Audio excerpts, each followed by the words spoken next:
હારીજ પોલીસની દબકાઈ આવી સામે હારીજ પોલીસે પત્રકાર પર કર્યો હુમલો। હારીજ પોલીસ સ્ટેશનમાં ફરજ બજાવતા લાલભાઈ નાડોદાએ કર્યો હુમલો। હારીજ તાલુકામાં પત્રકાર તરીકે ફરજ બજાવતા વિનોદ ઠાકરને માર્યો ઢોળ માર।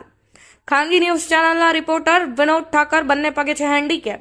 પત્રકાર વિનોદ ઠાકર ગત મોડી રાત્રે હારીજમાં થયેલ માથાકૂટ બાબતે ગયા હતા પોલીસ સ્ટેશન વિગત લેવા। હારીજ પોલીસ સ્ટેશનમાં કોન્સ્ટેબલ તરીકે ફરજ બજાવતા લાલભાઈ નાડોદા દ્વારા મરાયો ઢોર માર। હવે પોલીસ સ્ટેશનમાં વિગત લેવા જતા પણ પોલીસ કરી રહી છે પત્રકાર પર હુમલા। કોઈપણ વ્યક્તિને આ રીતે માર મારવાની કોને આપી કોન્સ્ટેબલને છૂટ? વિનોદ ઠાકરને ઢોર માર મારતા સારવાર અર્થે 108માં હોસ્પિટલ ખસેડવામાં આવ્યા। પાટણ જિલ્લામાં બેફામ ધમધમી રહ્યા છે દેશી તેમજ વિદેશી દારૂના અડ્ડા। પોલીસ બુટલેગારોને છાવરી રહી છે।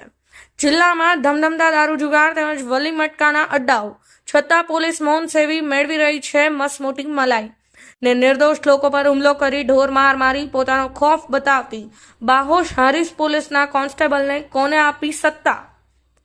Rajubhai D Patel, Patan news 24।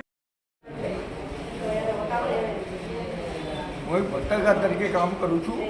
ગઈકાલે રાત્રે હારીજની અંદર અસામાજિક તત્વો દ્વારા અવારનવાર દારૂ અને જુગારના ત્રાસના કારણે લોકો દ્વારા હેરાન થઈ રહ્યા છે। ત્યારે ગઈકાલે રાત્રે કંઈક બનાવ બન્યો કે નાડુદા પટેલ છે તેને કોઈ અસામાજિક તત્વો દ્વારા છરી મારવામાં આવ્યું। તે બાબતે હારીજ પોલીસ સ્ટેશન હું માહિતી લેવા ગયેલ તો હારીજ પોલીસમાં લાલભાઈ નાડુદા નામના વ્યક્તિ દ્વારા એવું કહેવામાં કે તમારે ટેલિફોનની માહિતી લઈ લેવાની, અહીંયા પગ નહીં મેળવવાનો, એટલે તમને પણ ભાગી નાખવામાં આવશે। તો મારી જોડે બે પણ સાક્ષી જ હતા અને સીસીટીવી કેમેરા છે, પણ હારીજ પોલીસે જો સીસીટીવી કેમેરા ચાલુ હોય તો સીસીટીવી કેમેરા પણ ચાલશે। મારા પર હુમલો કર્યો।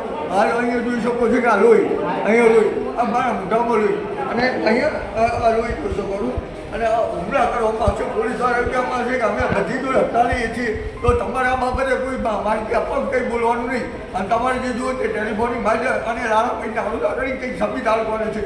જ્યારે હમણાં એક 10-15 દિવસ અગાઉ એક ચોરીની માહિતી હતી, એની અંદર પણ એક કંઈક પોલીસ ફરિયાદ થઈ હતી અને લાલાભાઈ નાડુદા છે તે જંભાવ પોતાની મનમર્યાદા રાખે છે અને જાતિવાદ રાખે છે। તો આ બાબતે આગળ જિલ્લા પોલીસ વડે કે ગુજરાત કમિશનર યોગ્ય તપાસ કરજો। પીડીઆર ચોથી ચાકરી કહેવાય અને મુખ્ય ચોથી ચાકરી પર હુમલો કરવામાં આવે તો પછી અન્ય લોકોનું શું રહ્યું? તો આ બાબતે યોગ્ય તપાસ કરવામાં આવે, સત્ય શું છે તે સીસીટીવી બહાર આવશે।